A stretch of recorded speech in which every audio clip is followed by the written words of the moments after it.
Mi nombre es Elena Vargas y jamás olvidaré el mensaje de texto que mi padre me envió la mañana de mi boda. No nos avergüences apareciendo con ese disfraz ridículo, decía. 20 años de medallas reducidos a cachivaches. 2 décadas de servicio desestimadas como una fase pasajera. Y el día en que se suponía que debía sentirme más amada, mi propio padre dejó claro que prefería borrar la Marina de mí antes que verme orgullosa frente a él. Ese fue el momento en que supe que esta boda no trataba solo de votos o anillos. Se trataba de si finalmente dejaría de empequeñecerme para un hombre que nunca me vio. El brillo de mi teléfono iluminó la suite nupcial, cortando la pálida luz de la mañana que se filtraba desde la bahía. Acababa de terminar de planchar cada pliegue de mi uniforme de gala cuando la pantalla vibró. Y ahí estaba, las palabras de mi padre. No conviertas esto en un desfile militar. No nos avergüences. No era un recordatorio. Era una orden. El mismo tipo de orden que me había estado inculcando desde que tuve edad suficiente para sostenerme sola. Una orden de encogerme, de cambiar el acero de mi uniforme por encaje y seda, de fingir que la Marina había sido solo una fase. Cada metal, cada noche en el mar, cada llamada de vida o muerte que había realizado, todo se disolvió en una sola frase empapada de desprecio. Miré el mensaje hasta que mis nudillos se pusieron blancos alrededor del teléfono. Sobre la silla a mi lado, la chaqueta de mi uniforme brillaba bajo la tenue luz azul de las ventanas, 4 botones pulidos, un cuello impecable y el peso de los años cosido en sus costuras. Podía sentir el recuerdo de cada vez que me había menospreciado, la sonrisa despectiva cuando le hablé de un ascenso, la forma en que volvía a centrar el foco en mi hermano en las cenas familiares, el constante estribillo de que debería sentar cabeza en lugar de perseguir tormentas.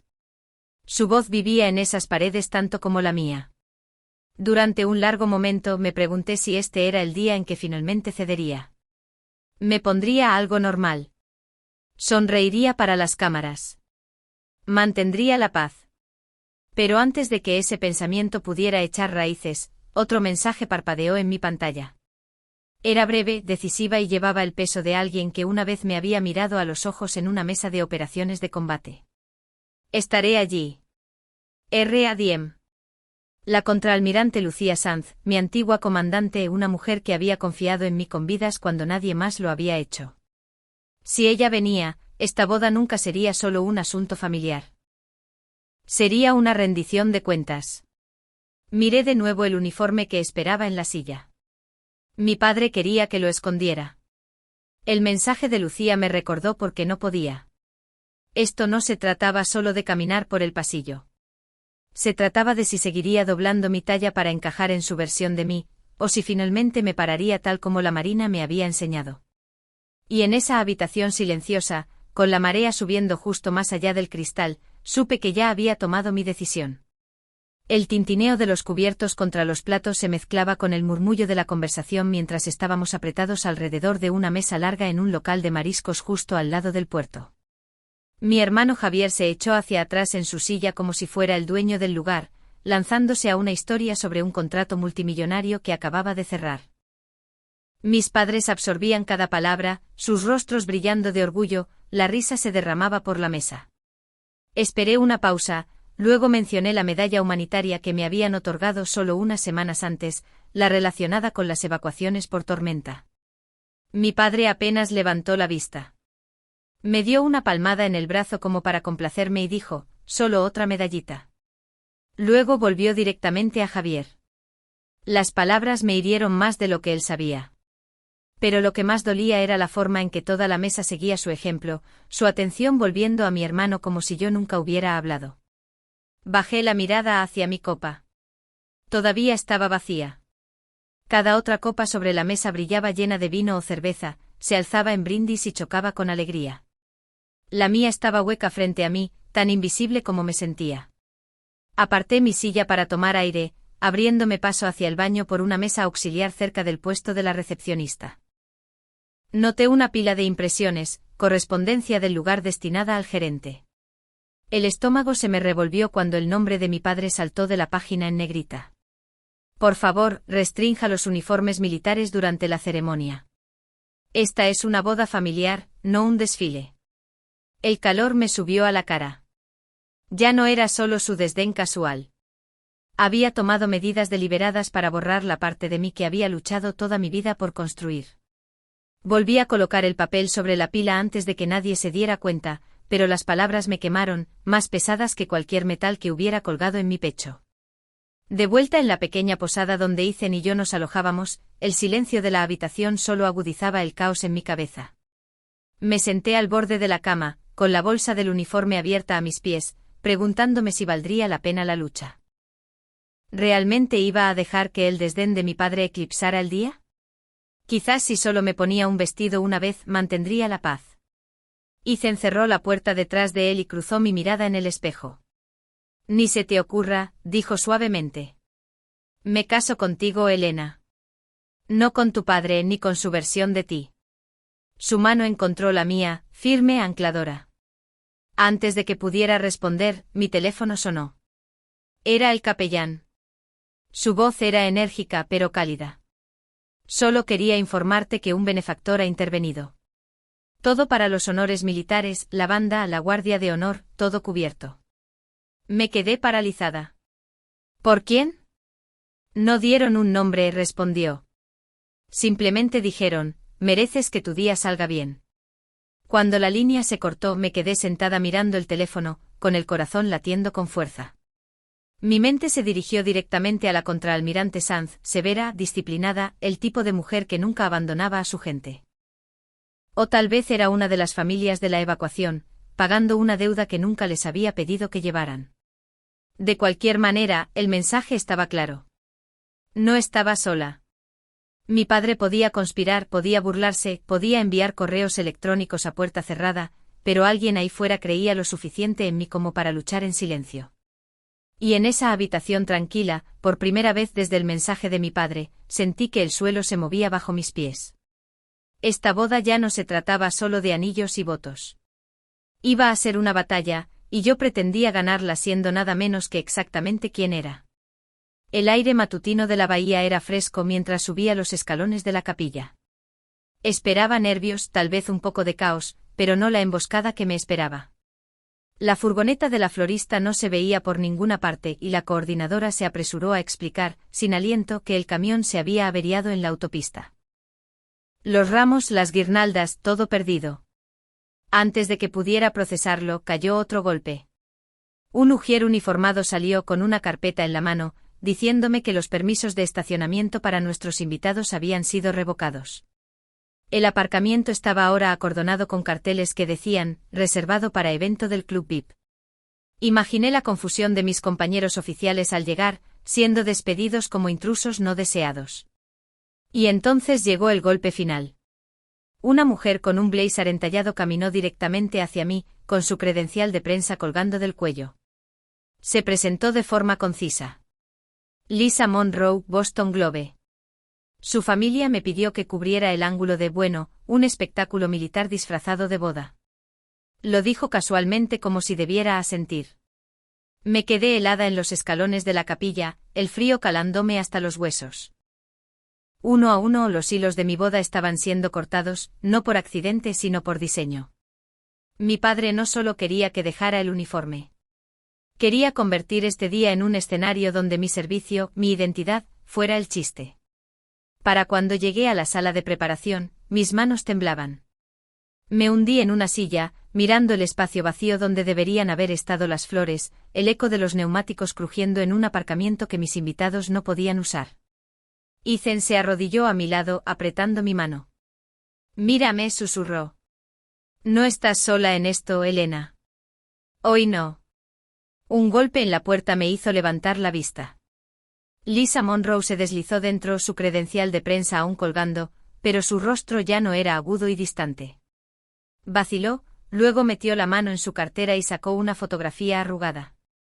Era de una niña, no mayor de 6 años, sonriendo ampliamente con un chaleco salvavidas naranja brillante. Mi hija, dijo Lisa, con la voz quebrándose.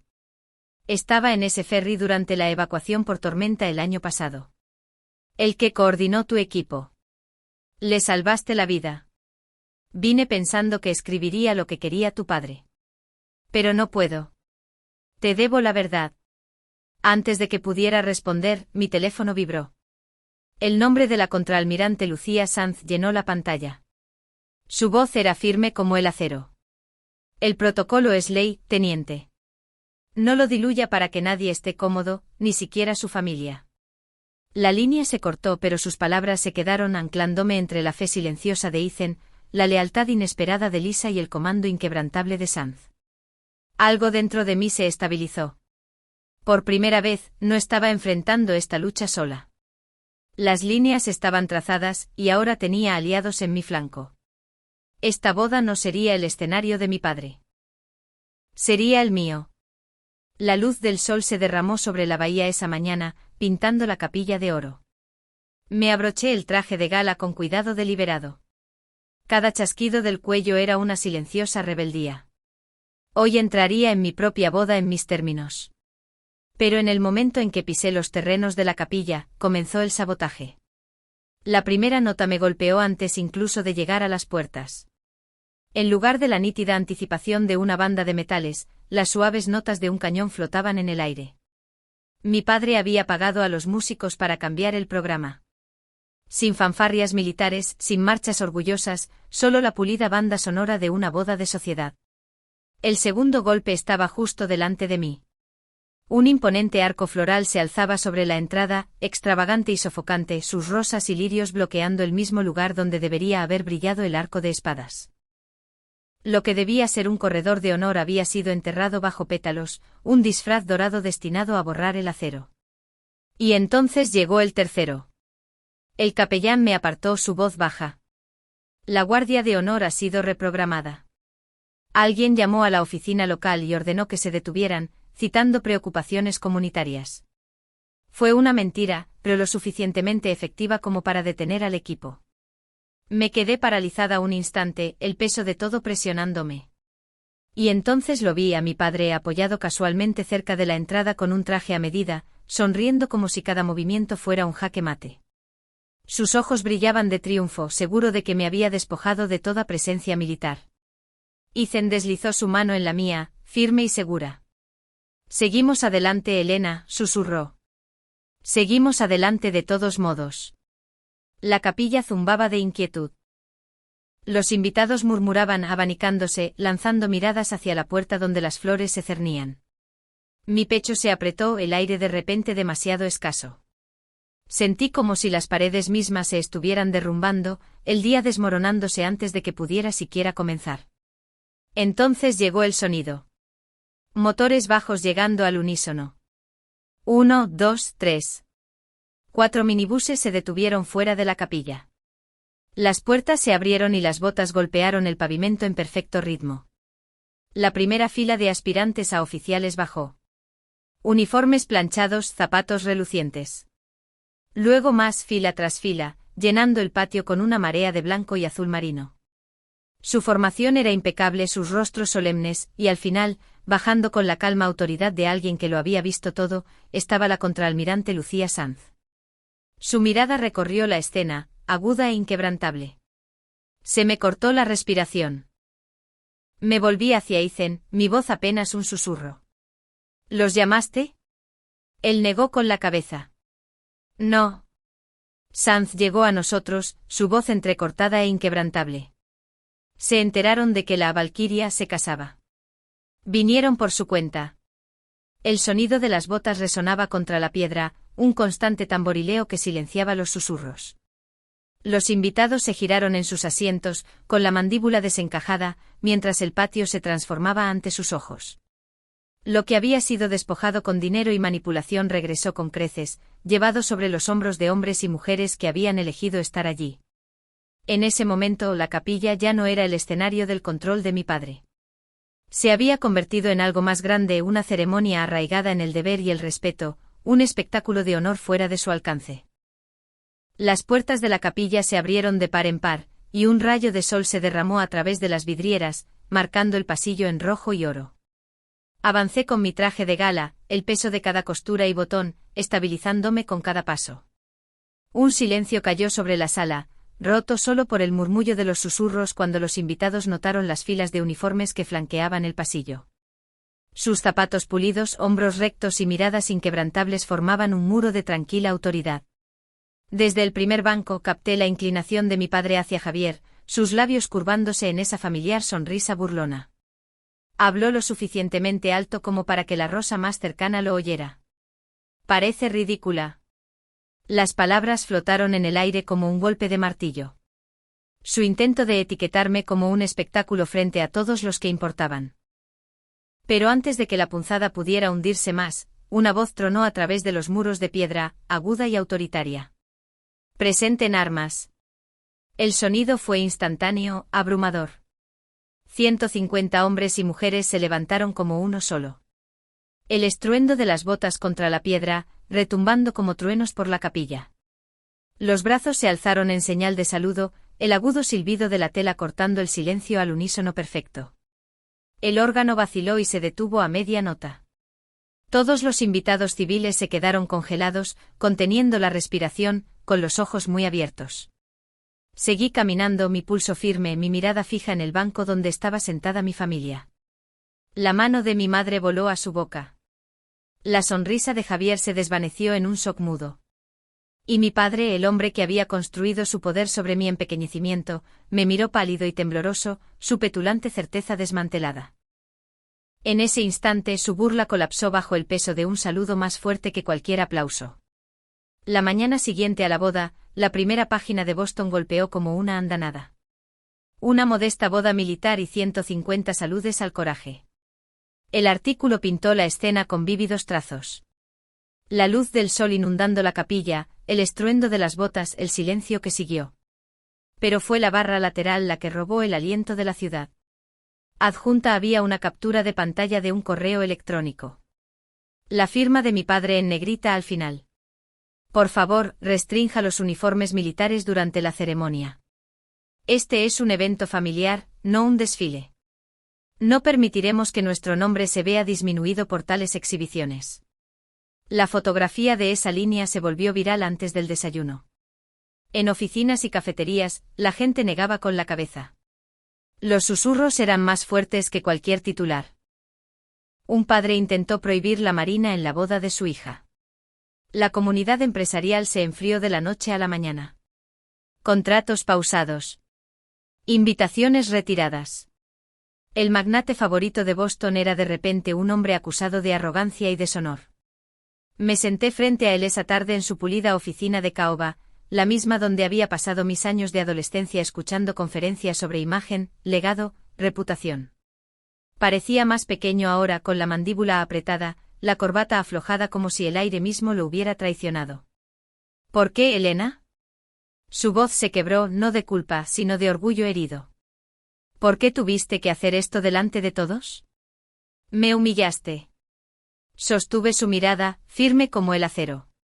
No hice nada, papá. Simplemente me mantuve erguida. Por una vez, no me encogí para que tú te sintieras más grande. Eso no es humillación. Eso es verdad. Golpeó el escritorio con una mano, pero yo no me inmuté. Años de tormentas, operaciones y decisiones donde vidas pendían de un hilo habían quemado el miedo en mí. Su ira se sentía insignificante comparada con el rugido de 150 saludos. No entiendes, murmuró. Los negocios son percepción. El respeto es percepción. No, lo interrumpí en voz baja. El respeto se gana y no me haré pequeña por ti ni por nadie nunca más. El silencio se extendió entre nosotros. Por primera vez en mi vida, no tenía nada más que lanzar. Su imperio de control se había agrietado. No por mi rebelión, sino por sus propias palabras ahora expuestas al mundo. Me levanté para irme. Mi mano ya en el marco de la puerta cuando me volví. Hay una ceremonia el próximo mes. El reconocimiento de mi unidad por las evacuaciones por tormenta. No necesitas demostrar nada. Solo necesitas presentarte y ver por ti misma. No esperé su respuesta. Algunas verdades ya no necesitaban su permiso. 3 meses después, el viento azotaba la bahía mientras estaba de pie en la plataforma del puente Claiborne-Pell. Las aguas de Newport se extendían interminablemente abajo. La ceremonia fue sencilla pero solemne. Sin flores, sin fanfarrias, solo filas de uniformes relucientes bajo el sol. La contraalmirante Sanz me colocó la medalla en el pecho. Sus manos firmes y sus ojos serenos un recordatorio del peso que llevaba. Ethan estaba lo suficientemente cerca como para sentir el calor de su presencia. Su fuerza silenciosa me apuntalaba más que cualquier discurso. Detrás de nosotros, mis compañeros de tripulación y estudiantes de la academia formaban una línea perfecta, sus botas firmemente plantadas, su respeto palpable. Cuando los aplausos se apagaron, escaneé la multitud y lo encontré. Mi padre. Ya no llevaba un traje a medida. Ni máscara pulida. Solo una chaqueta sencilla. Sus hombros se encorvaron ligeramente contra el viento. No habló, no se adelantó, no intentó controlar el momento. Simplemente inclinó la cabeza una vez. Un gesto lo suficientemente pequeño como para pasarlo por alto si no hubiera estado observando, pero lo suficientemente pesado como para abrir algo dentro de mí. Por primera vez, sus ojos no llevaban desprecio, solo silencio. Sonreí. No por él, sino por mí. Porque ya no necesitaba sus palabras ni su reconocimiento. Mi familia estaba aquí, Ethan a mi lado, Sanz a mi hombro, mis compañeros marineros a mi espalda. Estaban conmigo no porque tuvieran que hacerlo, sino porque eligieron hacerlo. La sangre puede atarnos, pero es el respeto y la elección lo que construye las familias que perduran. Y ese día, con el aire salado picándome la cara y una medalla presionada contra mi corazón, supe que estaba exactamente donde pertenecía.